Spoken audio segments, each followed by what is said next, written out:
ఇప్పుడు గూడెం మైపాల్ రెడ్డి సార్ ఉన్నాడు ఇక్కడ మన పటంచేర్ల బీఆర్ఎస్ ఫ్లెక్సీలలో ఆయన ఫోటోనే ఉంటుంది, ఇటు కాంగ్రెస్ ఫ్లెక్సీలలో ఆయన అదృష్టవంతులు రెండు పార్టీలకి సంబంధించినటువంటి వాళ్ళు ఇచ్చినటువంటి ఫ్లెక్సీలలో వాళ్ళే ఉంటారు. పోని అక్కడ బీజేపీ వాడు ఉన్నాడా పటంచేర్ల? పోని ఎవరైనా పటంచేర్ల కష్టాలు వస్తే చెప్పుకోవడానికి ఎవరి దగ్గరికి పోవాలి? కాటా శ్రీనివాస్ గౌడ్. ఆయన ఎప్పుడు చూసినా ఫోన్లు బంద్ చేసుకొని స్విచ్ ఆఫ్ పెట్టుకొని ఉంటాడు. ఓకే, ఎప్పుడు ఆయన మూడు ఎట్లుంటుందో ఎవరికి తెలియదు కాటా శ్రీనివాస్ గౌడ్కి.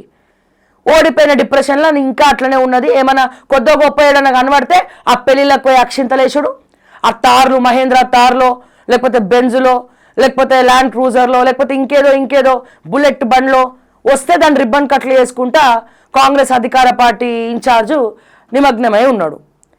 పోనీ బీజేపీ వాడు ఉన్నాడా అక్కడ? BJP Medak MP Raghunandan Rao. మరి పార్టీ ఎవరి చేతిలో ఉంది అక్కడ? పటంచేర్ల బీజేపీ వాళ్ళు ఎవరున్నారు? నందీశ్వర్ గౌడ్ ఉన్నాడు. గతంలో ఆయనకే టికెట్ ఇచ్చారు. లేదా నందీశ్వర్ గౌడ్ కొడుకు ఆశీష్ గౌడ్ తిరుగుతుండు.